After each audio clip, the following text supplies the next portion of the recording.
Mga K-drama fans saan mang sulok ng mundo, check-in tayo. Comment mo muna kung taga saan ka bago magsimula ang kwento. Kakapanganak lang ng batang to ilang minuto pa lang, pero nung nakita niya yung mukha ng doktor, nakasuntok siya ng sobrang lakas na nahimatay agad yung doktor sa spot. Nung lumaki na siya at tumutulong sa parents niya sa pagsasaka, binubuhat pa niya yung araro, kaya natakot at tumakbo yung kambing palayo. Kahit maraming iba't ibang trabaho na ginawa si Bongsun para kumita, hindi pa rin siya nakakahanap ng bagay na swak na trabaho. Kaya sa ngayon, umaasa pa rin si Bongsun sa parents niya. Isang araw, may nakita siyang lalaki na binubuli ng isang siga. Agad namang tinupad ni Bongsun yung responsibility niya bilang mabuting citizen. Tinawagan ni Bongsun yung pulis. Hindi inaasahan, inagaw ng kasamahan ng siga yung phone ni Bongsun. Binato niya yun ng malakas sa lupa. Sinampal pa niya si Bongsun at tinakot na babatuhin siya. Sobrang galit si Bongsun na parang nabaliw siya. Huminga siya ng malalim at sinampal niya yung lalaki ng sobrang lakas na lumipad yung mga ngipin nito. Nakita yun ng mga siga pero hindi pa rin sila natakot. Tumakbo pa sila para atakihin si Bongsun. Pero bago pa may magawa yung dalawa niyang kasama, nasuntok na sila ni Bongsun. Lumipad sila ng 10 metro palayo. Pagkatapos pabagsakin ni Bongsun yung 3 siga, humingi siya ng bayad sa huling siga. Nagkamayan yung dalawa pero hindi malinaw kung ano yung ginawa ni Bongsun, basta nabali daw lahat ng 5 daliri nung siga. Akala mo tapos na lahat pero biglang may isang lalaking walang takot na lumapit. This time, inihagis siya ni Bongsun ng sobrang taas. Parang pinadala niya sa galaxy, walang return date. Yung mga bata sa bus, nakita yun at pumalakpak ng sobrang lakas para kay Bongsun. Para sa kanila, superhero si Bongsun. Yung eksena sa harap niya, napatingin si Min-hyuk na dumadaan lang at napatulala sa gulat. Pagkatapos ng away kanina, dinala silang lahat sa police station para i-report yung nangyari. Nakatayo sa harap ng police station, kalmado pang sinuklay ni Bongsun yung buhok niya bago pumasok. Lumabas na yung nag-i-interrogate kay Bongsun ay yung childhood best friend niya, si Gukdu. At the same time, si Gukdu din yung crush ni Bongsun ngayon. Inaakusahan si Bongsun ng intentional injury. Pero buti na lang, dumating si Min-hyuk at niligtas siya. Sabi ni Min-hyuk, yung mga siga yung nagkasaktan sa away. At syempre maniniwala yung pulis sa salita ng isang mabuting citizen. Dahil dun, nakalaya si Bongsun. Nung kakalabas lang ni na Bongsun at Min-hyuk sa police station, nagkita ulit yung dalawa. Pinapasalamat ni Min-hyuk si Bongsun pero tinanong ni Bongsun kung bakit siya nagsinungaling sa pulis, hindi naman siya pinilit ni Bongsun gawin yon. Pag narinig yun, nalito si Min-hyuk pero ramdam pa rin niya na may deadly charm si Bongsun. Matapos ma-wrongly convict yung mga siga, dinala sila sa hospital para gamutin. Nagulat yung mga doktor at interns sa mga injuries nila. Ilang dekada na silang nabubuhay sa mundo pero never pa silang naka-encounter ng ganitong special case.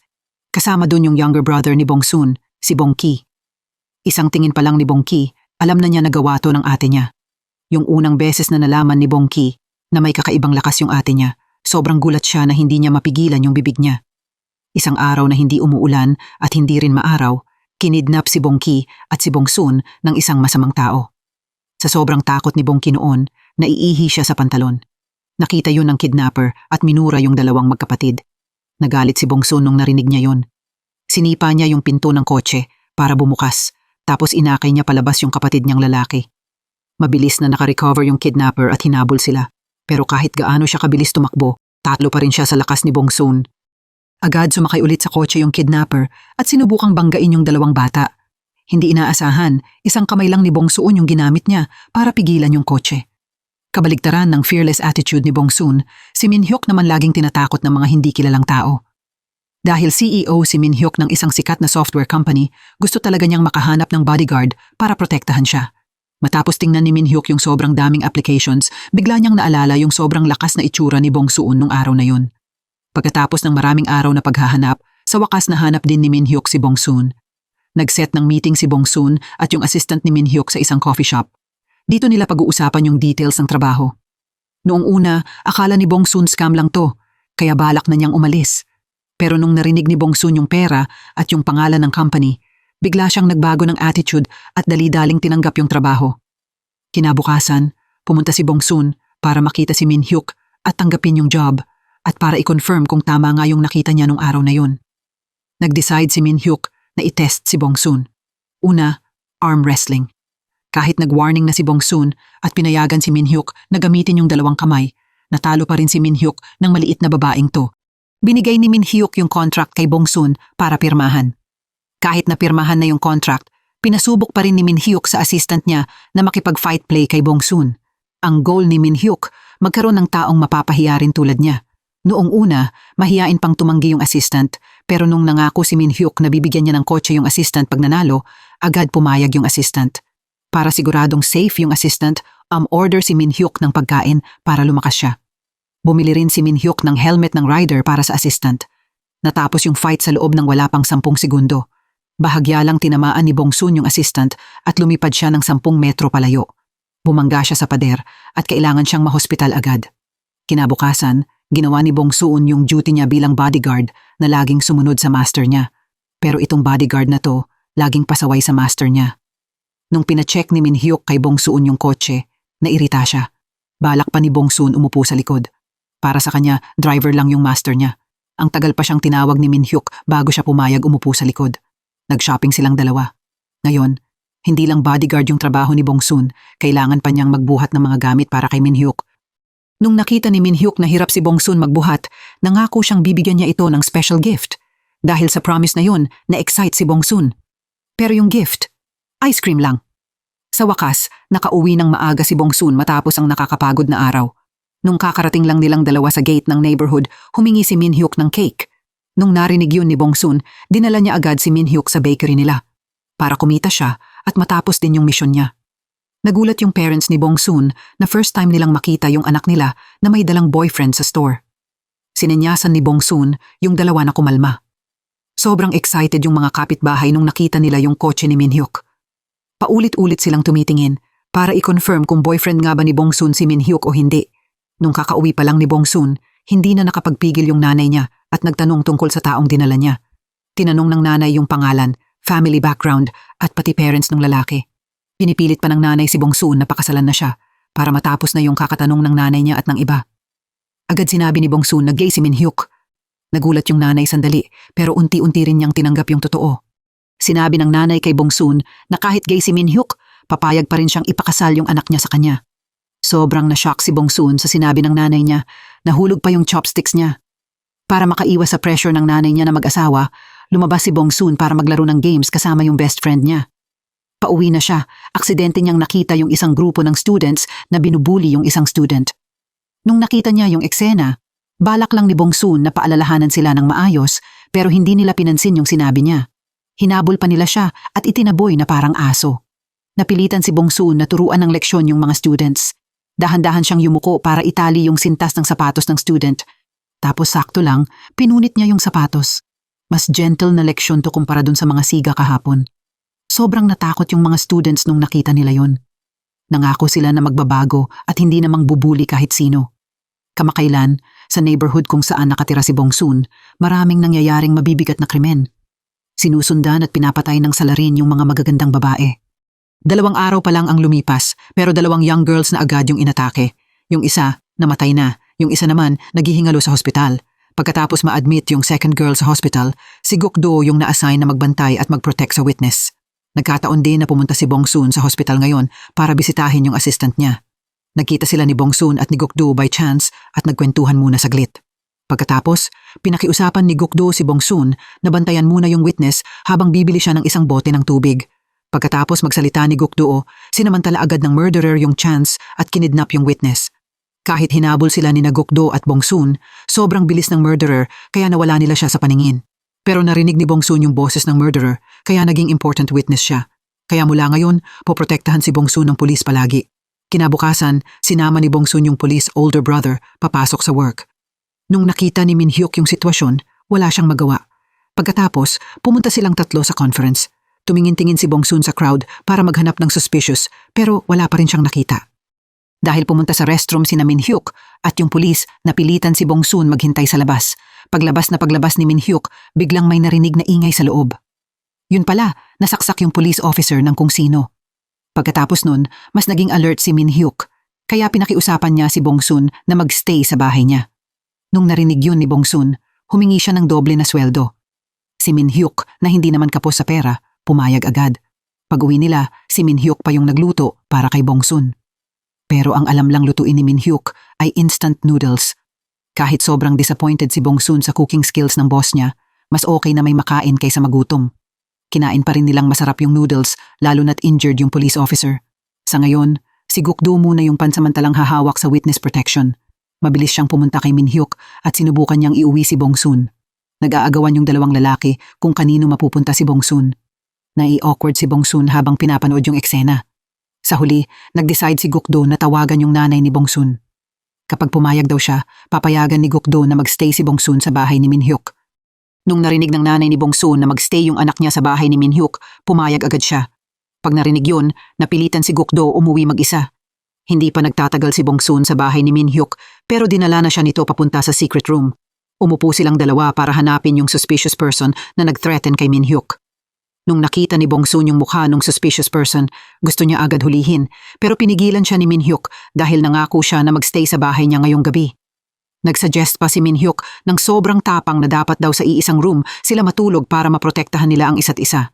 Napilitan pumayag si Bong Soon pero pinatulog niya si Min Hyuk sa sahig habang siya matutulog sa pinakamahal na sofa. Dahil hindi makatulog si Bong Soon, inaya niya si Min Hyuk maglaro ng games para antukin siya. Kahit presidente si Min Hyuk ng isang game software company, talo na talo siya kay Bong Soon. Nakiusap pa siya na ituloy yung laro para may chance siyang makabawi pero umalis si Bong Soon na parang wala siyang narinig. Lumipas ang isang tahimik na gabi. Paggising ni Bong Soon, nakita niya si Min Hyuk na nakahiga sa tabi niya. Nagulat si Bong Soon at ginising si Min Hyuk. Buti na lang wala ginawa si Bong Soon. Kung hindi, baka mamatay si Min Hyuk bago pa man siya ma-attack ng threat. Dahil nakastay si Bong Soon sa bahay niya, natuto rin siyang magluto ng breakfast mag-isa. Habang kumakain sila, biglang nabanggit ni Min Hyuk si Gukdo. Sabi ni Min Hyuk, gusto niya daw yung puwet ni Gukdo. Ayaw ni Bong Soon na pagalitan si Min Hyuk. Dahan-dahan lang niyang tinusok yung mesa gamit yung chopstick. Nung nakita yun ni Min Hyuk, tumahimik agad siya. Nanginginig yung kamay ni Min Hyuk habang obedient siyang kumakain. Pagkatapos nilang mag-breakfast, pumunta silang dalawa sa bahay ng suspicious person. This time, si Min Hyuk yung magbabantay sa labas habang si Bong Soon yung papasok para mag-investigate. Nagpanggap si Bong Soon na kapitbahay at pumasok sa bahay ng suspect. Pagkakita ng lalaki kay Bong Soon na maliit, agad niya siyang inasar. Dahan-dahang inalis ni Bong Soon yung kamay niya sa mukha niya pero bigla itong nahimatay. Nagsorry agad si Bong Soon at kinaladkad niya yung lalaki palabas para si Min Hyuk na yung bahala. Nung dadalhin na nila siya sa police station, may nakasalubong silang mga kapitbahay na galing palengke. Kaya napilitan silang dalhin yung suspect sa rooftop. Tito, nagka-chance si Min Hyuk na tingnan ng mas malapitan yung injuries ng suspect. Buti na lang gentle si Bong Soon, kaya namagalang yung mukha ng suspect. Sa wakas, nagising siya, pero bago pa siya makapagmulat ng matagal, bahagyang nabangga siya ni Bong Soon at nahimatay ulit yung suspect. Agad tumakbo si Bong Soon palayo, pero naabutan siya ni Min Hyuk at napigilan siya sa oras. Maya-maya nang magising ulit yung suspect, na-realize nilang maling tao yung nahuli nila. Dahil ninakaw yung kotse ng taong to, hindi siya pwedeng siya yung nagte-threaten kay Min Hyuk. Mabilis nilang tinanggal yung tali sa nahuling lalaki. Tapos yumuko sila at nagsorry dahil 2 beses nila siyang napahimatay. Sunod, pumunta sina Bong Soon at Min Hyuk sa police station para i-report yung injury ng police officer. Baka nagkamali lang daw yung salarin. Akala niya yung police officer ay bodyguard ni Min Hyuk kaya siya ang inatake. Narinig ni Gukdo yun at tinanong kung bakit daw nag-hire si Min Hyuk ng mahina na babae bilang bodyguard. Nung narinig ni Min Hyuk yun, gusto niyang sumagot pero mas mabilis si Bong Soon. Dahan-dahang inapakan ni Bong Soon yung paa ni Min Hyuk. Sa sobrang sakit, hindi makapagsalita si Min Hyuk. Pagkatapos mapatunayan na inosente sila, sabay silang umalis. Kasama yung injured na paa ni Min Hyuk dahil na-guilty si Bong Soon. Dinala ni Bong Soon si Min Hyuk sa hospital. Na-diagnose si Min Hyuk na may nabaling buto sa daliri ng paa niya. Ngayon parang second home na ni Bong Soon yung hospital. Kahit saan siya pumunta, may makikilala siya. Mula sa assistant na nabalian ng tailbone hanggang kay Min Hyuk na kababali lang ng toebone, pati yung mga siga na hindi pa rin gumagaling mula nung dati. Nung nakita ni Bong Ki na dumadami yung victims ng ate niya, sobrang helpless na siya. Nung kakarinig pa lang ni Bong Soon sa reklamo ng kapatid niya, nalaman pa niya na may lover na si Gukdo. Si Gukdo pa mismo yung nagdala ng lover niya sa hospital. Nalungkot si Bong Soon at iniwan niya si Min Hyuk sa hospital. Samantala, umuwi si Bong Soon para magbasag ng walnuts para maibsan yung lungkot niya. Pagkatapos makita ni Min Hyuk na nawala si Bong Soon, agad siyang tumawag at sinabing bumalik siya para alagaan siya. Sa side na to, yung boss ng mga siga, nung nalaman niyang lumabas si Bong Soon sa hospital, gusto agad siyang turuan ng leksyon. Hindi lang yung gangster boss ang gustong kumasa kay Bong Soon, pati yung school boss gusto ring maningil ng justice para sa mga junior niya. Yung mga lalaking estudyante na pinunit ni Bong Soon yung sapatos kagabi. Pupunta sana si Bong Soon sa hospital para bisitahin si Min Hyuk, pero ilang hakbang pa lang siya, hinarangan na siya ng school boss. Habang malungkot siya, may mga lalaking parang gusto magpaikot sa kamatayan kaya hindi na siya nagdalawang isip na banatan siya ng konti. Pagkatapos buhatin ni Bongsun yung school bus na parang manok, dahan-dahan niya itong ibinaba sa lupa.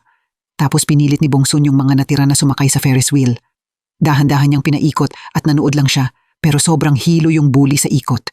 Hindi lang yun, pinilit din sila ni Bongsun na mamulot ng basura para makatulong sa society. Sa loob ng 1 oras, kung sino yung hindi mamumulot ng basura, iikot ulit sa Ferris wheel. Sa wakas, nakarating si Bongsun sa hospital para sunduin si Minhyuk. Paglabas ni Bongsun sa hospital room, napansin siya ng gangster boss, pero parang natakot ito sa identity ni Minhyuk. Kaya hindi pa rin kumilos yung boss. Dahil na-injure ni Bongsun si Minhyuk, naging temporary nanny siya nito. Kailangan ni Bongsun magluto at ilakad si Minhyuk. Pero yung walk na to, sobrang weird. Nung naglalakad pa lang sila saglit, biglang binaril at nasugatan si Minhyuk ng kung sino. Dito, wala nang pake si Bongsun sa image niya. Bubuhatin sana ni Bongsun si Minhyuk para dalhin sa hospital, pero ayaw pumunta ni Minhyuk kaya napilitan si Bongsun lambingin yung victim. Dinala ni Bongsun si Minhyuk pa uwi para gamutin yung sugat niya. Buti na lang, hindi ganun kalala yung sugat ni Minhyuk, kaya nagawa ni Bongsun gamutin mag-isa at mabilis din siyang nakaalis. Bihira na magkaroon ng free day si Bongsun kaya nag-decide siyang mag-shopping. Paglabas ni Bongsun sa store, pinapunta siya para makipagkita sa school boss. This time, hindi na siya ginulo ng school boss. Lumuhod siya at parang sinamba pa siya. Biglang dumami yung disciples ni Bongsun kaya hindi na siya nag-isip at pumayag na lang siya tapos umalis. Nung tumingin si Bongsun sa ibang students, naalala niya rin yung high school days niya. Magulo yung high school life ni Bongsun kasi lagi siyang nakakasira ng public property. Nung buong class pumunta sa field trip, bahagya lang hinawakan ni Bongsun yung bato na hindi daw gumagalaw, pero gumulong yun pababa ng bundok. Sa school, hindi lang crossbar yung nabali ni Bongsun, pati yung gripo ng tubig. Pumunta si Bongsun sa temple kasama nanay niya para magdasal ng swerte, pero pumalpak. Kaya hinarap niya si Buddha sa pader. Balik sa present. Isang magandang gabi, habang magpapahinga na si Bongsun, may tumawag na si Minhyuk. Inaya ni Minhyuk si Bongsun lumabas. Ginamit ni Bongsun yung excuse na manonood siya ng movie kasama friends para tumanggi, pero sabi ni Minhyuk, siya na magbabayad ng movie ticket basta pumayag si Bongsun lumabas kasi free na daw yung movie. Isinama ni Bongsun yung best friend niya at yung younger brother niya. Pagkatapos manood ng movie, pumunta silang 4 sa bar. Masiglang umakyat si Bongsun sa stage para mag-pole dance pero dahil sa tama ng alak, binuhat ni Bongsun yung poste at umikot-ikot. Nagulat at natakot lahat sa nakita nila. Pag nakita yun, dali-daling inuwi ni Bongki yung ate niya. Paggising ni Bongsun mula sa kalasingan, pinalo siya ng nanay niya dahil nalasing siya at nagkagulo. Biglang bumalik lahat ng memories ng nangyari kahapon. Nung lasing si Bongsun, hinawakan niya yung mukha ni Minhyuk at binalaan siya na huwag na niyang i-dream yung puwet ni Gukdu kung hindi mawawala yung puwet niya. Pag naalala ni Bongsun lahat, alam niyang mawawalan na siya ng trabaho. Kaya agad niyang tinawagan si Minhyuk para kamustahin siya. Mapagbigay si Minhyuk kaya hindi niya sineryoso yung nangyari kagabi. Hindi lang yon, na-feel pa ni Minhyuk na sobrang attractive si Bongsun paglasing. Kinabukasan, habang papunta si Bongsun sa company, aksidente niyang nabangga yung murderer. Pagkatapos niya makilala, mabilis siyang lumingon para hanapin siya pero nawala na naman sa paningin niya yung lalaki. Sa subway, may nakita si Bongsun na lalaki na nanghihipo ng isang babae.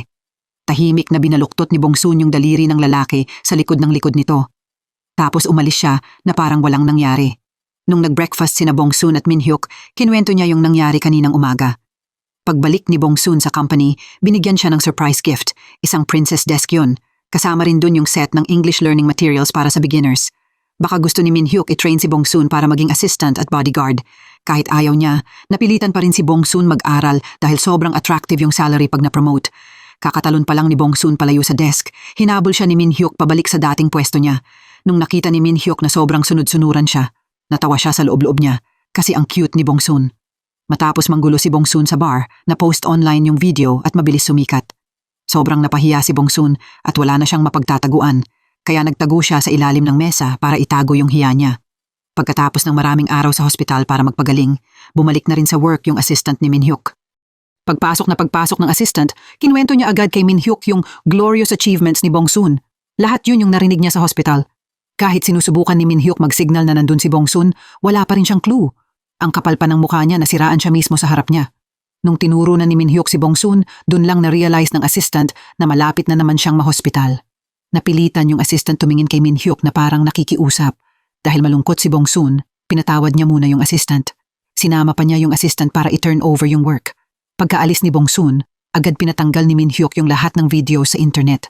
Sinabihan ni Min Hyuk si Gukdo na kaninang umaga, nabangga ni Bongsun yung murderer. Pag narinig ni Gukdo na nakita ni Bongsun yung murderer, agad siyang pumunta sa company ni Min Hyuk para kunin si Bongsun.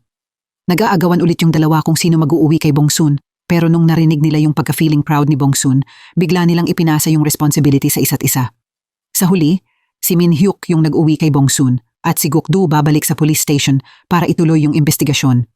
Sa side na to, yung mga sigang nabugbog, nasa hospital pa rin, pero hindi pa rin nila alam ang gagawin. Nagdeklara pa yung mga siga na pag na-discharge sila, unang gagawin nila ay hanapin si Bongsun para gumanti. Nasabi nila yun mismo sa harap ni Bongki. Pag narinig ni Bongki na gaganti yung siga sa ate niya, agad niyang binalutan ng bandage yung mukha ng siga. Iniwan lang ni Bongki yung mga mata para makita pa rin niya yung mundo. Sa side na to, mukhang hindi pa rin tumitigil yung murderer kahit hinahabol na siya ng pulis. Isa siyang pervert na mahilig mang-kidnap at mang-torture ng mga babae. Ang goal niya, makakolekta ng 7 magagandang babae at pilitin yung mga biktima na maging asawa niya. Successful na siyang nakahuli ng 2 babae. Sa ngayon, tinatarget niya yung friend ni Bongsun na si Kyung Shim. Isang araw, pinabili ni Bongsun yung friend niya ng groceries para magluto pero ang tagal na nawala ni Kyung Shim at hindi pa rin bumabalik. Nagsimulang mag-worry si Bongsun. Yun pala, na-realize din ni Kyung Shim na may sumusunod sa kanya. Agad inilabas ni Kyung Shim yung phone niya para tawagan si Bongsun pero pinigilan siya ng murderer. Binugbog niya si Kyung Shim at naghanda na siyang dalhin siya sa taguan niya.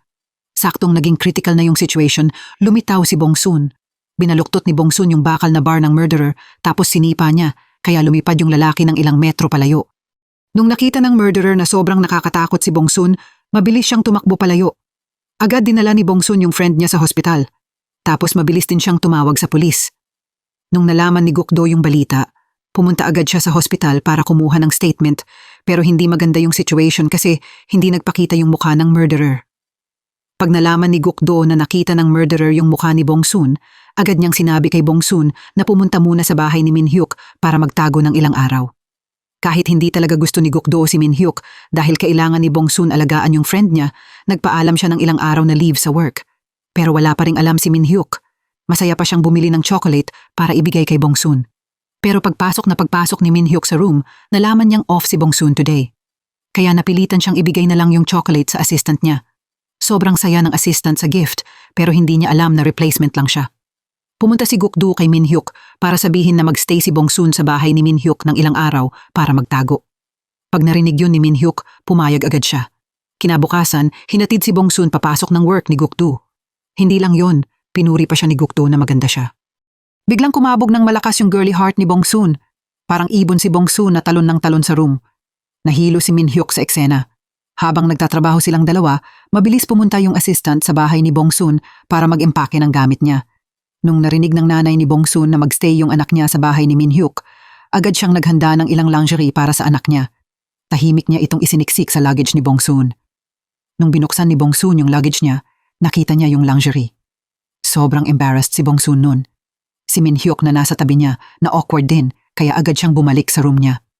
Pagdating ng gabi, paulit-ulit iniisip ni Bongsun yung murderer at hirap siyang makatulog. Agad siyang bumangon at nagpalit ng damit para lumabas. Nag-decide si Bongsun na gamitin yung sarili niya bilang pain. Determinado si Bongsun na mahuli yung murderer. Habang naglalakad si Bongsun, may humawak bigla sa balikat niya. Agad lumingon si Bongsun at nakita niyang si Min Hyuk pala. Yun pala, hindi rin makatulog si Min Hyuk kaya lumabas din siya para maglakad-lakad. Nung narinig ni Min Hyuk yung crazy plan ni Bongsun, pinilit niya agad si Bongsun na umuwi para matulog. Nung kakauwi lang nilang dalawa, pinindot ni Gukdo yung doorbell at humingi ng permiso na makistay sa kanila. Sobrang saya ni Bongsun nung narinig yun. Binaliwala ni Bongsun yung hindi magandang mood ni Min Hyuk at pinapasok si Gukdo sa bahay. Dahil may bagong member yung bahay, kailangan nilang ayusin ulit kung saan matutulog ang bawat isa. Lutang sa sariling isip yung tatlo. Kailangan may paraan ang bawat isa para mahiwalay yung dalawa kung hindi may malaking mangyayari. Pagkatapos mag-isip ng matagal, nag-decide silang tatlo na huwag na lang matulog para bantayan ang isa't isa. Naglaro ng games buong gabi yung dalawang lalaki. Hindi ganun ka-energetic si Bongsun. Kung may kama lang dito, tulog na siya hanggang umaga. Pagkatapos nilang maglaro, nag-inuman silang tatlo. Siyempre, si Bongsun nakaupo lang at nanonood. Nagpalakasan uminom sina Min Hyuk at Gukdo kung sino mas marami ang kaya. Pagkatapos nilang uminom ng sobrang dami, nakatulog silang dalawa sa billiard table. Nakita yun ni Bongsun na pabuntong hininga na lang siya. Pagtingin-tingin niya, binuhat niya agad silang dalawa sa balikat niya at dinala palabas. Nung umalis si Bongsun para bumili ng hangover medicine, pinagnakawan yung dalawa ng 2 siga. Hinahalungkat nila yung mga gamit para kumuha ng valuables. Pagbalik ni Bongsun, nakita niyang nahalungkat na nila si Gukdo. Dahan-dahan sinabi ni Bongsun na ibalik nila yung mga gamit, tapos aalis siya ng tahimik at magpapanggap na wala siyang nakita. Pero hindi inaasahan, sinampal si Bongsun ng isang sigang hindi marunong mag-isip. Kaya agad siyang inihagis ni Bongsun sa basurahan. Nakita yun ng kasama at sumugod na may hawak na kahoy. Pero bago pa niya mahawakan kahit isang hibla ng buhok ni Bongsun, naihagis na siya ni Bongsun pabalik at itinapon palayo. Pagkatapos ng laban, successful na naiuwi ni Bongsun yung 2 lalaki. Kinabukasan, maagang gumising si Bongsun at nagluto ng masaganang breakfast para kay Gukdo. Si Min Hyuk na nakaupo sa tabi, freeloader lang, kaya wala siyang karapatang mag-demand. Sa dining table, nagkunwari si Bongsun na mahina at hindi mabuksan yung jam jar. Nakashock yun kay Min Hyuk hanggang sa wala siyang masabi. Hindi makapaniwala si Min Hyuk na sobrang mahina si Bongsun. Pagkatapos ng saya kahapon, mas lalo pang naging determined si Bongsun na paghiwalayin silang dalawa. Dito, sobrang curious sina Gukdo at Min Hyuk. Hindi nila maintindihan bakit ganun yung ginagawa ni Bongsun. Dito, kinuwento ni Bongsun yung mga ginawa nila after uminom. Sobrang napahiya yung 2 lalaki nung narinig nila yon. Wala ni isa ang naglakas loob tumingin sa isa't isa. Pagkatapos kumain, nagpatuloy sila sa paghahanap sa suspect na nagte-threaten kay Min Hyuk. Pag may nakuha silang info tungkol sa suspect, agad kinaladkad ni Bongsun si Min Hyuk para hulihin yung taong yon. Habang papunta sila, naabutan nila yung isa pang gulo sa pagitan ng 2 kotse. Kahit nagsorry na yung babae, ayaw pa rin tumigil yung driver, balak pa niyang manakit ng babae. Balak sana ni Min Hyuk bumaba para pigilan, pero nung tumingin siya sa gilid, napansin niyang nakababa na pala si Bongsun kanina pa. Nung pa-action na si Bongsun, mabilis bumaba si Min Hyuk at naitaboy niya yung lalaki. Akala nila na-resolve na yung incident ng maayos. Pero paglingon ni Min Hyuk, wala na si Bongsun. Yun pala, mabilis na tumalon si Bongsun papasok sa kotse ng lalaki. Determinado siyang turuan ito ng leksyon. Ginamit ni Bongsun yung lakas niya para paikutin yung kotse, kaya napasigaw ng malakas yung lalaki. Pagdating ni Min Hyuk, nakita niya yung nakakatakot na eksena. Sabi ni Min Hyuk sa isip niya, hindi na niya kailanman aasarin si Bongsun kasi hindi niya alam anong surprise gift ang ibibigay sa kanya. Pagkatapos nun, pumunta silang dalawa sa bahay ng parents ni Min Hyuk. Kamakailan, kumalat yung rumor na bakla si Min Hyuk, kaya pinatawag siya ng tatay niya nung gabing yun. Pinapakasal siya ng tatay niya para mawala yung rumor. Siyempre, ginamit ni Min Hyuk si Bongsun bilang shield. Hinawakan ni Min Hyuk yung kamay ni Bongsun at sinabi sa tatay niya na girlfriend niya si Bongsun at magkasama sila sa bahay.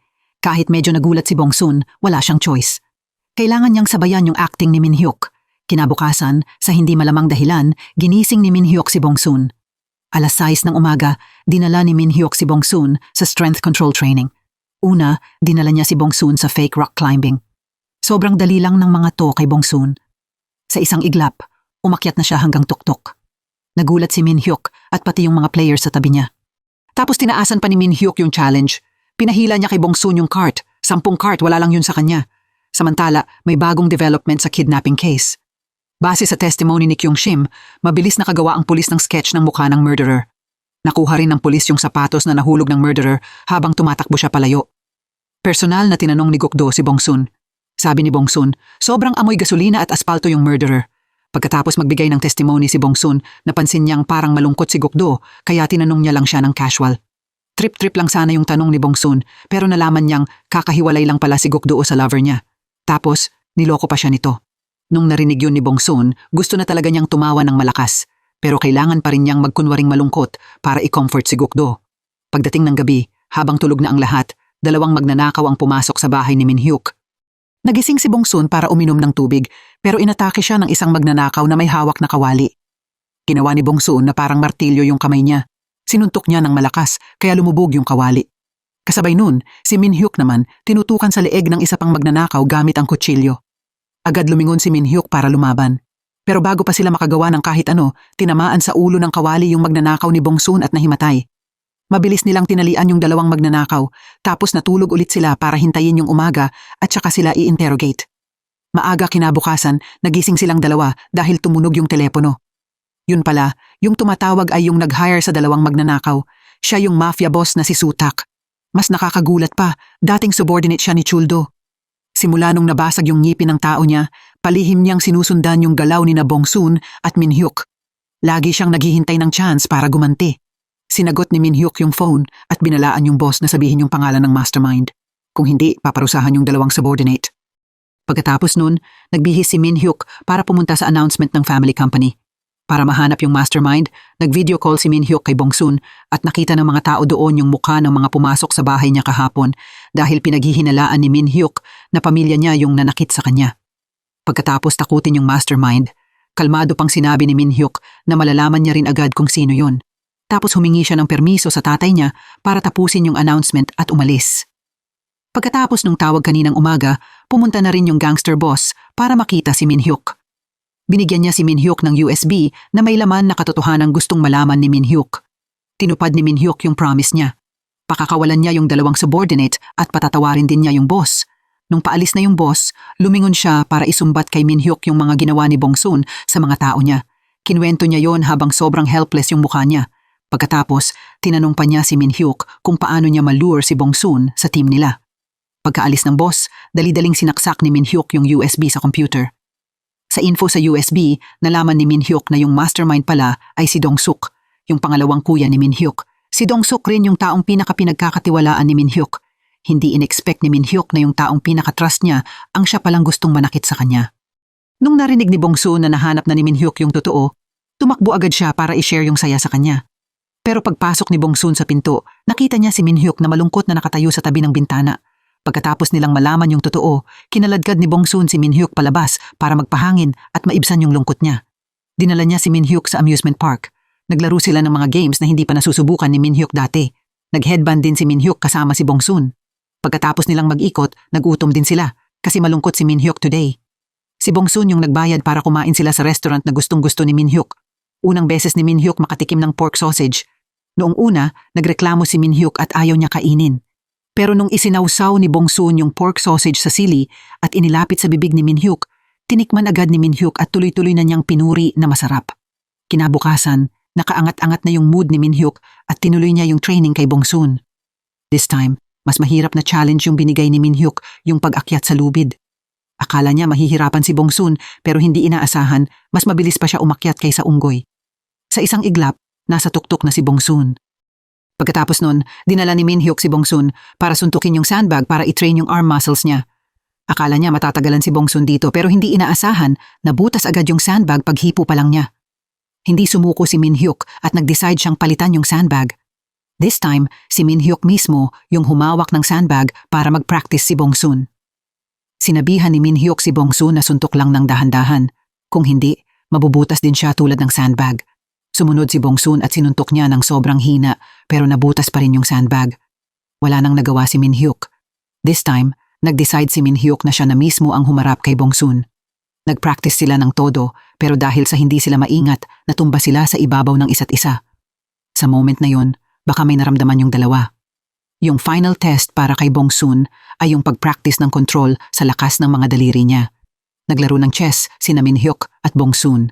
Kahit sobrang ingat nila, tuwing pinipitik ni Bongsun yung chess piece, may nabubutas na gamit sa bahay ni Minhyuk. Pagkatapos ng maraming sablay, sa wakas nagtagumpay si Bongsun sa huling chess piece. Sumigaw si Bongsun sa sobrang saya, pero aksidente niyang nabasag yung chessboard na nagkakahalaga ng 200 milyon. Kinabukasan, pumunta si Bongsun sa hospital para alagaan yung friend niya. Kasabay nito, nagkunwari naman yung murderer na may sunog. Tapos, pinasok niya yung room at kinidnap si Kyung-shim. Nung i-inject na sana ng murderer si Kyung-shim, biglang nagsalita si Bongsun at nagtanong, "Kaka-inject lang ng nurse ng gamot. Bakit i-inject ulit ngayon?" Na-realize ng murderer na mabubuking na siya, kaya mabilis siyang tumakbo palayo. Mabilis din siyang hinabol ni na Bongsun at ng pulis, pero nawala pa rin sa paningin nila yung murderer. Pagkatapos ng maraming araw ng gamutan, na-discharge na yung siga sa hospital. Agad siyang pumunta kay Bongsun para gumanti. Pero bago pa siya makapagsalita, dumating si Gukdo at sinuntok siya ng ilang beses. Pagkatapos nun, kinaladkad din yung siga papunta sa police station para magpaliwanag. Kinabukasan, masayang pumasok si Bongsun sa trabaho, pero ramdam niyang may nakatitig sa kanya mula sa likod. Yun pala, pagkatapos mabuking yung murderer sa hospital, naalala niya yung mukha ni Bongsun. Palihim na sinusundan ng murderer si Bongsun, pero hindi pa siya nakakahanap ng tamang chance para umatake. Nakapasok ng safe si Bongsun sa company. Pagpasok niya sa room, nakita ni Bongsun na may computer sa desk niya. Curious siya kaya binuksan niya, tapos nakita niya yung image ni Min Hyuk. Natakot si Bongsun at lumingon, pero nakita niya si Min Hyuk na nakatayo sa likod niya. Yun pala, pagkatapos mahuli yung mastermind, na-promote si Bongsun bilang full-time employee sa planning department, pero kailangan pa rin niyang magtrabaho sa room ni Min Hyuk. Yung kidnapping case sa labas, naging mainit na usapan na ng mga tao. 4 na tao yung inatake, kung saan 3 ang successful na kinidnap ng salarin. Yung isa, swerte lang na bahagyang nasugatan. Yung taong yun ay si Kyung Shim, friend ni Bongsun. Mas lalo pang nakakabahala yung case. Dahil sa pressure ng public opinion, naghahanap ang pulis araw at gabi ng kinaroroonan ng murderer pero wala pa rin silang sure na resulta. Sa side na to, tuloy pa rin si Bongsun sa pag-practice para makontrol yung lakas niya. Sa wakas, nakontrol na ni Bongsun yung lakas niya. Hindi na binubutas ni Bongsun yung sandbag sa suntok niya. Ngayong araw, nagpaalam si Bongsun para sunduin si Kyung Shim sa hospital. Pagkadauwi ni Bongsun kasama yung friend niya, tumawag si Min Hyuk at sinabing mag-o-overtime si Bongsun. Nangako rin si Min Hyuk na dodoblehin niya yung overtime pay. Ang chance na mag-overtime na may sobrang attractive na sahod, mahirap tanggihan, kaya agad tumayo si Bongsun para maghanda. Kasabay nun, pumunta si Min Hyuk sa bahay ni Bongsun para sunduin siya. Nung nakita ng nanay ni Bongsun na dumating yung future son-in-law niya, masayang-masaya siyang sinalubong sa pinto. Inaya pa niya si Min Hyuk na pumasok at kumain. Nung nakita yun, na-awkward din si Min Hyuk tumanggi, kaya umupo na lang siya at kumain kasama yung pamilya ni Bongsun. Pagkatapos ng kain, nagpunta silang dalawa para mag-overtime. Yun pala, kay Min Hyuk, excuse lang yung overtime para magpalit ng lugar na kakainan. Lumipat sila sa bahay ng tatay ni Min Hyuk para kumain dahil may nasabi si Bongsun na mali sa last meal. Kaya ngayon, kailangan ulit niyang magkunwaring girlfriend ni Min Hyuk. Kailangan ni Bongsun magsabi ng sweet words kay Min Hyuk at mahusay na sagutin yung mga tanong ng tatay niya. Maayos yung meal at natapos din ng maganda. Pagkatapos nun, dumalaw sina Min Hyuk at Bongsun sa puntod ng nanay niya. Tapos naglakad-lakad din silang dalawa sa labas. Samantala, nakuha ng pulis yung video ng kotse na ginamit ng salarin mula sa dashcam ng ibang kotse. Pagkatapos mapanood ni Gukdo yung video, agad siyang pumunta sa junkyard para hanapin kung nasaan na yung kotse na yun. Pero lahat ng galaw ng pulis nakikita ng salarin. Yun pala, pagkatapos atakihin ng salarin yung pangalawang biktima, nagkunwari siyang witness at pumunta sa police station. Sinamantala niya yon para maglagay ng kamera doon para ma-monitor yung situation. Sa side na to, matapos mahuli yung mga siga at dalhin sa police station, hindi na nila kinaya. Agad pinatawag ng boss yung mga tao niya sa isang warehouse. Tapos pinatawag nila si Bongsun para sabihin kinidnap nila yung nanay niya at pinapapunta siya agad. Nung narinig ni Gukdo at Min Hyuk yung balita, agad silang lumiko at pumunta sa location na yon. Pumasok si Bongsun sa warehouse pero hindi niya nakita yung nanay niya. Sa halip, grupo lang ng mga siga ang nakita niya na handang umatake sa kanya. Isinuot ni Bongsun yung hat niya at naghanda na siyang lumaban. Isa-isang sumugod yung mga siga pero lahat sila binugbog ni Bongsun.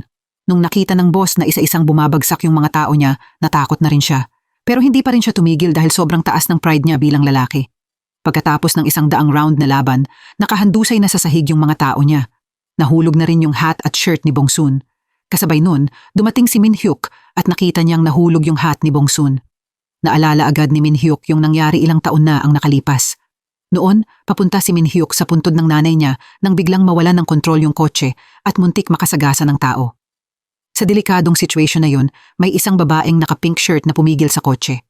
Pagkatapos ng accident, ginuhit ni Min Hyuk yung babaeng yun at itinago sa wardrobe niya. Madalas niya yung tinitingnan tuwing natatakot siya. Hindi inaasahan, si Bongsun pala yung babaeng yun. Pagdating ni Min Hyuk, dumating din si Gukdo.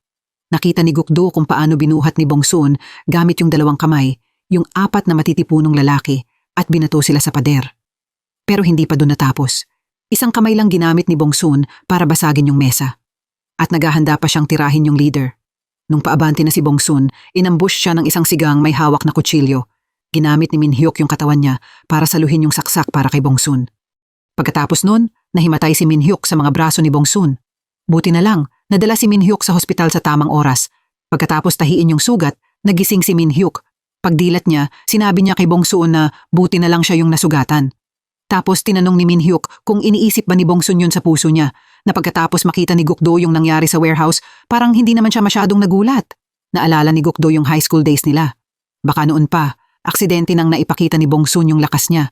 Pero hindi lang pinansin ni Gukdo hanggang sa nakita niya yung eksena ngayon. Pagkatapos nun, narinig ni Gukdo kay Bongki yung tungkol sa lakas ni Bongsun. Nagsisi si Gukdo kasi wala siyang alam kahit sobrang close silang magkaibigan. Tapos, malungkot na bumalik si Gukdo sa police station. Pero nakatanggap si Gukdo ng notice na bawal na yung team niya mag-imbestiga sa kidnapping case. Pero dahil sa expectations ng pamilya ng biktima, nag-decide si Gukdo na mag-imbestiga pa ng isang huling beses. Sa side na to, tuloy pa rin na nagiging long-term customers ng hospital yung mga siga. Nung dumalaw yung nanay ni Bongsun kay Minhyuk, narinig niyang naka-hospital din yung mga siga. Agad sumugod yung nanay ni Bongsun sa hospital room. Tinanong niya kung sino yung nanaksak kay Minhyuk, pero maling tao yung nasampal niya. Nung na-realize ng nanay ni Bongsun na maling tao yung natamaan niya, nag-reconfirm siya kung sino yung target. Lumingon siya sa totoong culprit na nanaksak kay Minhyuk, pero sobrang kawawa na yung itsura nito. Kaya naawa yung nanay ni Bongsun at pinakawalan muna siya. Sa huli, bumaling siya para bugbugin yung boss. Pero bago pa may magawa yung nanay ni Bongsun, dumating yung tatay ni Minhyuk at siya na yung pumalit. Binugbog yung boss dahil sa panunaksak kay Minhyuk. Sa huli, na-ospital din yung boss. Sa side na to, pumunta si Gukdo sa scrapyard at nakasalubong niya yung totoong culprit. Nagpanggap siyang customer para imbestigahan yung culprit. Pina-check ni Gukdo yung kotse habang siya naman nag-ikot mag-isa para obserbahan yung paligid. Nung papasok na sana si Gukdo sa secret room, tinawag siya pabalik ng murderer at sinabing tapos na siyang mag-check at wala namang problema yung kotse. Pabalik sa police station, maraming iniisip si Gukdo tungkol sa case. Habang mas iniisip niya, mas sure siya na yung murderer ay si Jang Hyun. Pero wala pa ring solid na ebidensya si Gukdo. Sa side na to, dahil guilty si Bongsun, nagstay siya sa hospital para alagaan si Minhyuk. Dito kinuwento ni Minhyuk yung accident nung mga nakaraang taon. Nung narinig yun ni Bongsun, naalala niya rin. Sobrang malinaw sa kanya yung memory na yun kasi hinila niya yung kotse hanggang mapunit yung bago niyang sapatos. Pagkatapos nun, dinala ng parents ni Bongsun yung kanin para sa kanilang dalawa.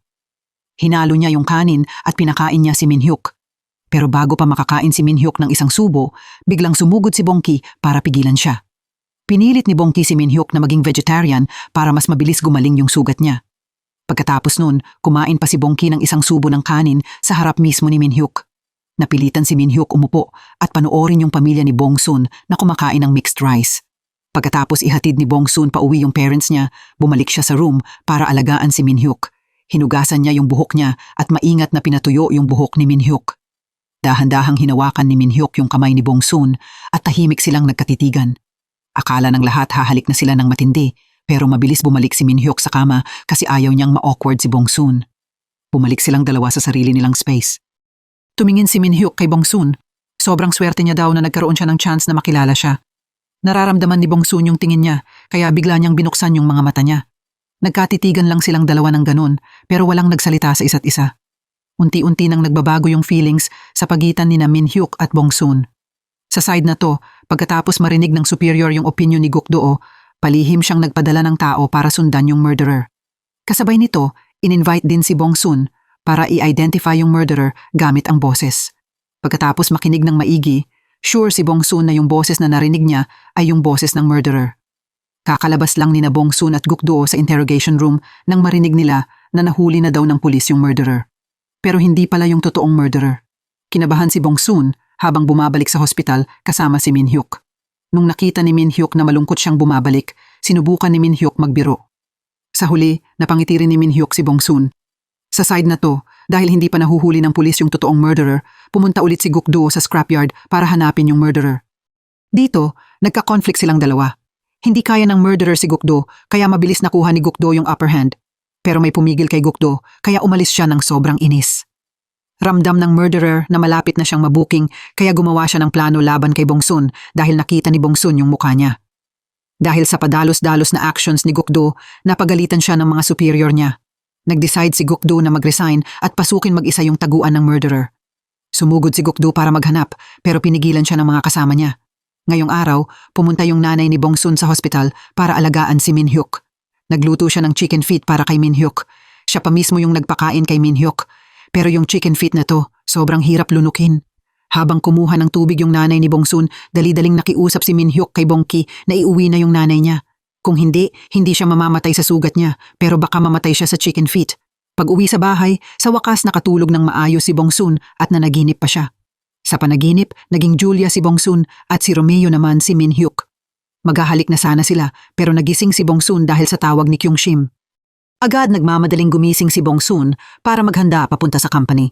Pagpasok pa lang ni Bongsun sa company, sinalubong na siya ng malaking wreath at fireworks. Yun pala, na-promote si Bongsun bilang official employee kaya congratulations kay Bongsun. Lumabas pa si Min Hyuk para bilhan siya ng bagong bag. Masaya si Bongsun kasi makakapagpaalam na siya sa princess desk. Pero gumawa si Min Hyuk ng sign para kay Bongsun. Pinapastay ni Min Hyuk si Bongsun sa parehong place para mag-work. Ngayong araw, nakilala rin ni Bongsun yung head ng department nila. Hindi inaasahan, kamukha niya talaga yung fortune teller na laging pinupuntahan ng nanay niya. Paglabas pa lang ni Bongsun sa pinto, tinawag siya ng head ng department para mag-usap ng pribado. Yun pala, gusto rin ng head ng department si Min Hyuk. Tinawag si Bongsun para ipakita ng department head yung power niya. Yung pagyayabang niya sa harap ni Bongsun, sobrang kinabahan si Bongsun. Nagkalakas loob si Bongsun tanungin kung may kambal ba yung department head pero tinignan lang siya ng department head tapos umalis. Ngayon, kailangan sumunod si Bongsun sa department head para matuto pero parang ayaw siyang turuan ng department head. Pinilit pa ng department head si Bongsun na ipagtimpla siya ng kape. Hindi lang yun, kung ano-ano pa yung ginagawa niya sa harap ni Bongsun. Hindi na kinaya ni Bongsun. Tinulak niya agad yung table at dinikit si Dolbyong sa pader. Nung naipit si Dolbyong sa pader, napasigaw siya ng sobrang sakit pero binaliwala lang siya ni Bongsun at lumabas. Masaya siyang uminom ng kape kasama si Min Hyuk. Wala siyang pake sa department head na naiwan pa ring nakaipit doon. Makalipas ang ilang sandali, sumigaw yung department head para may humila ng table at dun lang siya nakalaya. Sa side na to, narinig din ni Bongsun yung usapan ng assistant at ni Min Hyuk. Sobrang curious si Bongsun. Bakit kayang nagawang saluhin ni Min Hyuk yung kutsilyo para sa kanya, mahal na mahal ni Min Hyuk yung katawan niya na parang buhay niya? Nung malapit na sana malaman ni Bongsun yung sagot, biglang bumukas yung pinto kaya muntik siyang matumba. Inuwi ni Bongsun si Min Hyuk. Nung paalis na si Bongsun, hinila siya pabalik ni Min Hyuk. Humiga si Min Hyuk sa hita ni Bongsun at mabilis siyang nakatulog. Paggising niya, hindi niya makita si Bongsun kaya pumunta siya sa bahay niya. Pagkakita ni Min Hyuk kay Bongsun, matapang niyang inilagay yung kamay ni Bongsun sa dibdib niya at umamin, "Gusto kita." Nararamdaman din ni Bongsun na tuwing nakikita niya si Min Hyuk, sobrang bilis ng tibok ng puso niya. Pero hindi pa rin makasagot agad si Bongsun. Kailangan niya ng time para ayusin yung feelings niya. Kinabukasan, pumasok si Bongsun sa work na magulo ang isip. Pagpasok pa lang ni Bongsun sa company, kailangan na naman niyang tiisin yung pang-aasar ng department head. Pinabuhat niya kay Bongsun yung 10 karton ng mga box papasok sa room. Kay Bongsun, maliit na bagay lang yun. Isang balik lang, nabuhat na niya yung 10 boxes ng papel. Na-deliver yung 10 box habang tulala sa gulat yung department head. Hindi siya makapaniwala, kaya nag-decide siyang i-check mismo. Lumapit agad yung department head kay Bongsun at tinanong kung siya ba yung nagtulak ng table. Tinanong din niya kung sino siya. Agad sagot ni Bongsun, alien daw siya. Nabaliw yung department head sa sagot na yun. Ngayong hapon, magkakaroon ng press conference si Min Hyuk. Dito niya lilinawin yung mga rumors tungkol sa sexuality niya. Nung nakita ni Min Hyuk si Bongsun, agad siyang lumapit at hinawakan yung kamay niya sa harap ng lahat.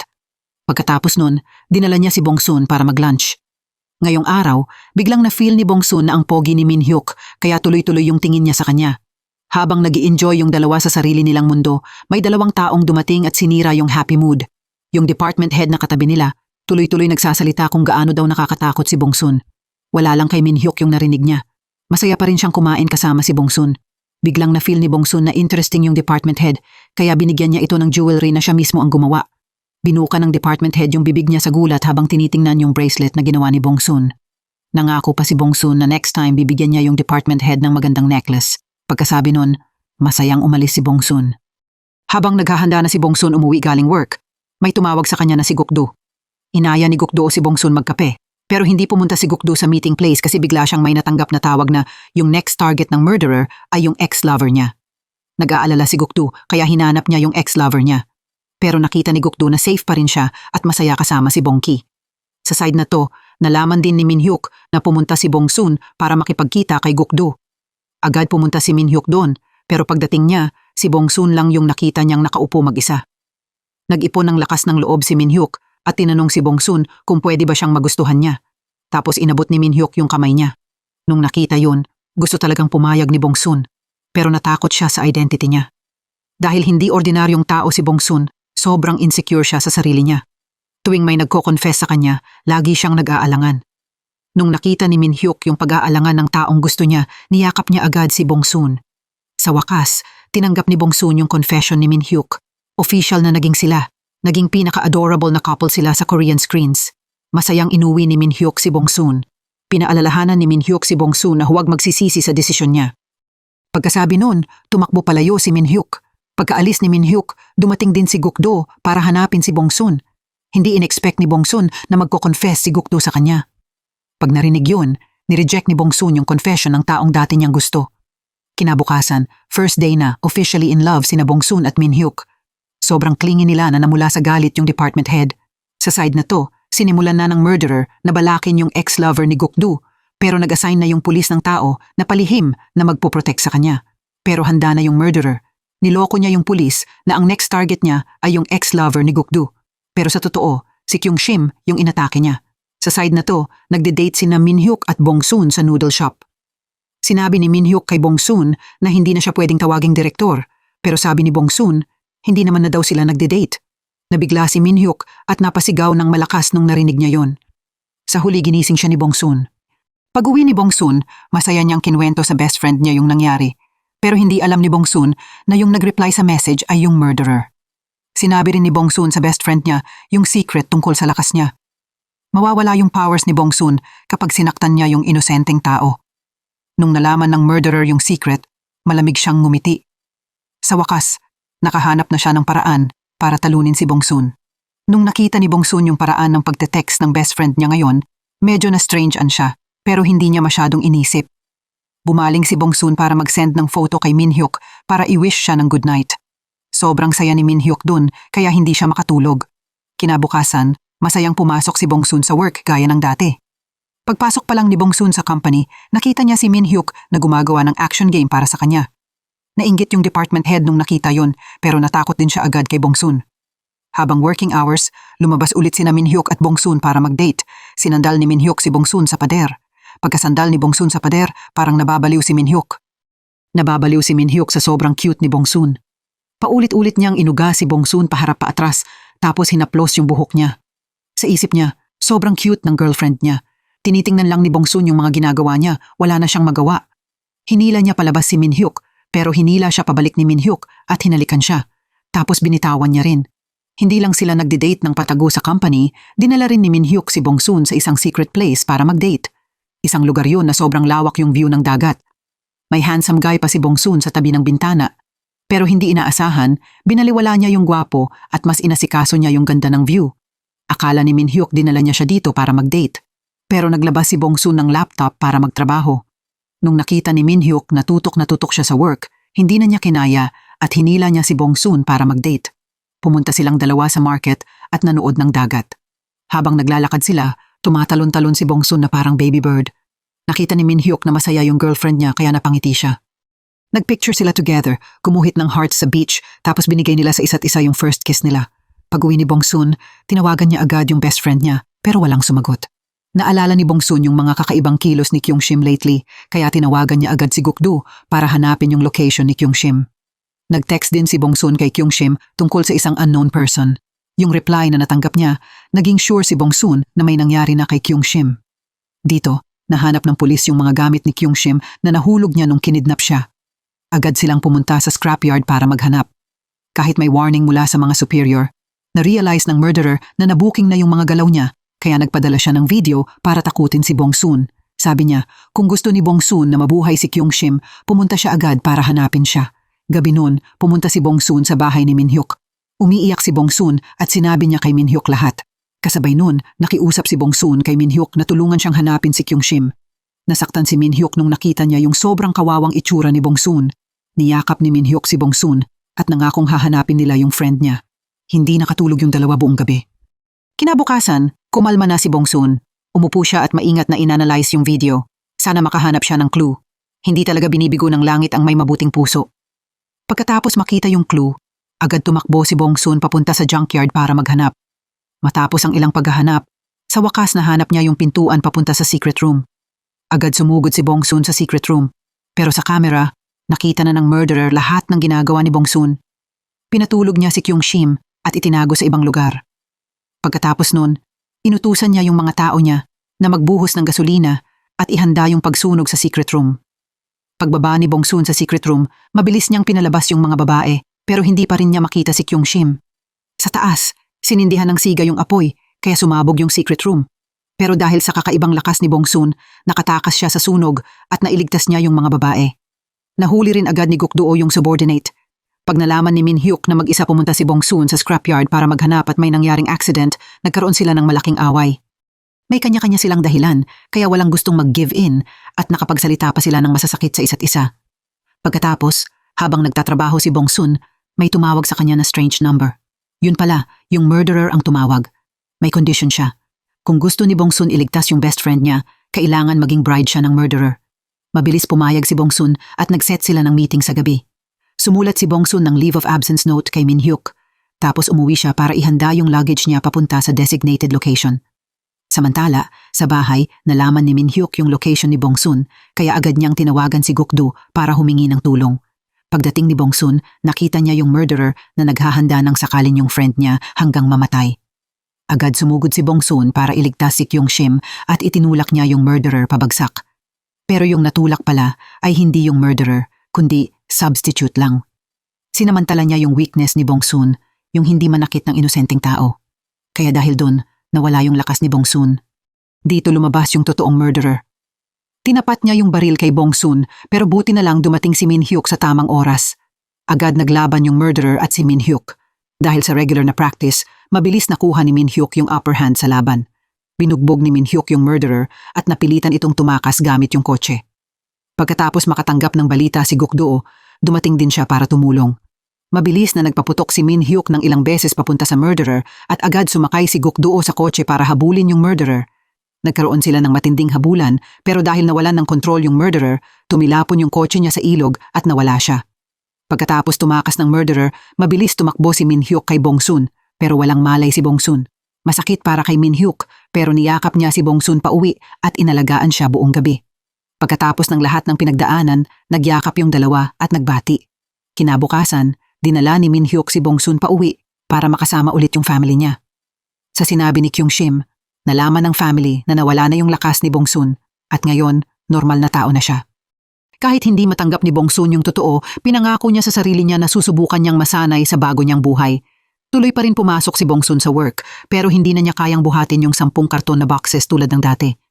Nung nakita yun ni Min Hyuk, agad niya siyang kinomfort. Sinabi niya kay Bongsun na from now on, magtiwala siya sa kanya at matutong umasa sa lover niya.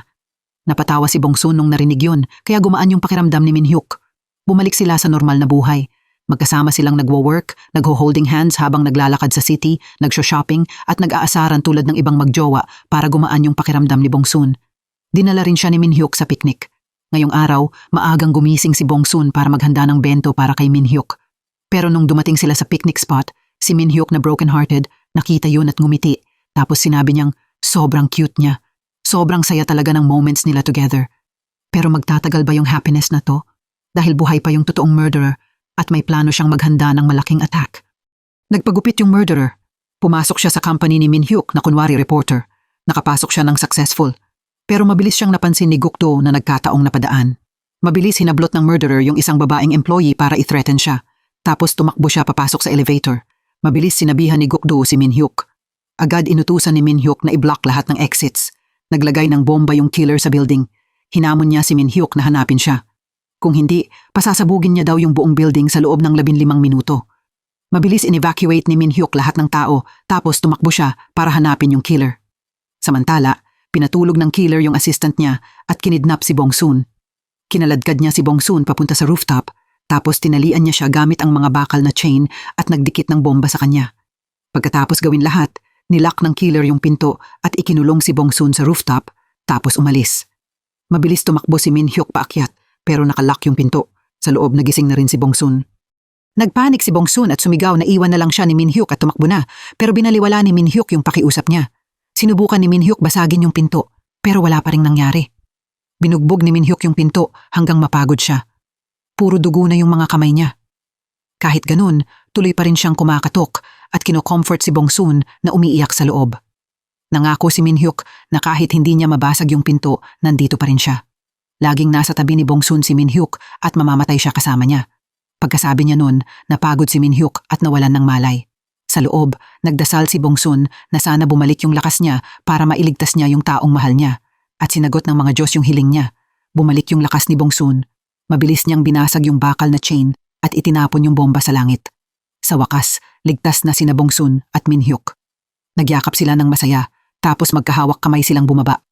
Nung tinawag ni Min Hyuk ng sweet yung pangalan ni Bongsun, biglang kumulo yung tiyan ni Bongsun kasi sobrang naubos yung lakas niya kanina. Medyo nagutom siya. Natawa si Min Hyuk at mabilis siyang dinala para kumain. Hinahatid ni Min Hyuk si Bongsun pa uwi. May gusto sanang sabihin si Min Hyuk pero napigilan siya.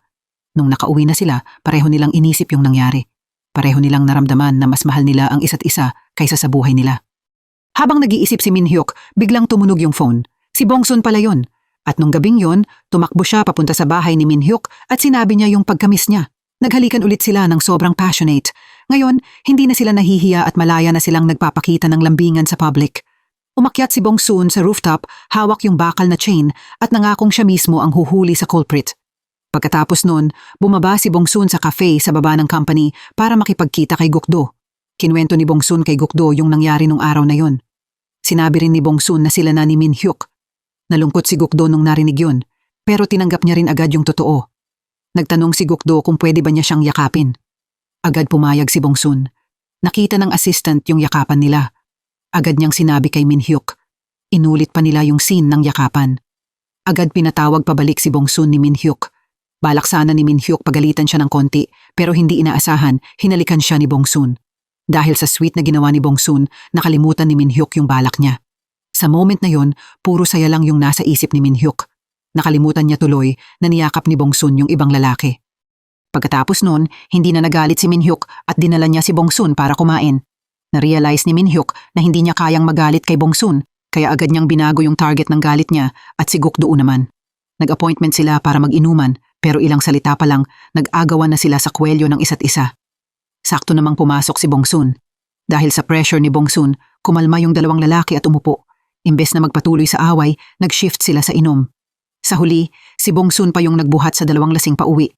Pagkatapos makatakas yung perpetrator, naging wanted siya nationwide. Para hindi mahuli, nagtago siya sa bahay ng ilang araw. Sa wakas, nung hindi na niya kinaya, pumunta siya sa black market para bumili ng sniper rifle. Pagkaalis ng murderer, sinumbong ng gun seller kay Min Hyuk kung nasaan yung taguan niya. Agad naging alert yung tatlo. Nag-report sila sa pulis para gumawa ng paraan. Kinabukasan, tinawagan ng murderer si Bongsun. Nung narinig ni Bongsun yung boses niya, agad niya itong inasar at malinaw na mabilis na pumatol yung murderer. Mabilis silang nag-set ng meeting ngayong gabi. Yung location ay yung lugar kung saan dati nawalan ng lakas si Bongsun. Agad sinabi ni Bongsun kay Min Hyuk at Gukdo yung appointment. Pagdating ng oras, pumunta si Bongsun mag-isa sa meeting place. Nandun na yung dalawang lalaki at nakaabang na sila ng maaga. Mabilis tinira ng murderer si Bongsun at tumakas. Dahil handa sila, mabilis tumakbo si Min Hyuk para i-check kung safe si Bongsun. Pagkatapos nun, nag-team up sina Min Hyuk at Gukdo para hulihin yung killer. Si Min Hyuk yung nagmomonitor sa killer mula sa malayo, tapos sinusunod ni Gukdo yung instructions niya habang hinahabol yung killer. Nung pumasok yung killer sa trap na ginawa nila, mabilis itinulak ni Bongsun yung container para barado na yung daan. Tapos tumalon si Bongsun para harapin yung killer ng diretsyo. Mabilis kumuha si Bongsun ng ilang walnuts. Binato niya yung walnuts gamit lahat ng lakas niya. Mabilis tumakbo yung killer pero naharang siya ni Min Hyuk at Gukdo. Wala na siyang takas. Dahan-dahan siyang hinabol ni Bongsun tapos binato niya yung dog cage mismo sa killer. Dito, wala na siyang choice kundi mahuli. Pagkatapos nun, ipinasa nilang tatlo lahat sa pulis tapos umalis na sila ng kalmado. Sa huli, hindi nakatakas yung killer sa parusa ng batas. Sinentensyahan siya ng habambuhay na pagkakakulong. Bumalik sa normal ang lahat. Isang magandang araw, pumunta si Min Hyuk sa tatay ni Bongsun para uminom. Dito, nagpaalam si Min Hyuk na pakakasalan niya si Bongsun. Agad pumayag yung tatay niya. Dahil sobrang saya, nalasing yung tatay ni Bongsun. Si Min Hyuk na rin yung nag-uwi sa kanya. Nung nakita ng nanay ni Bongsun na dumating yung manugang niya, dali-dali niya siyang pinapasok. Sinabihan pa niya si Min Hyuk na dito na matulog. Nung maghahalik na sana sina Min Hyuk at Bongsun, biglang pumasok yung nanay niya, kaya na-awkward silang dalawa. Mabilis tumakbo pa uwi si Min Hyuk.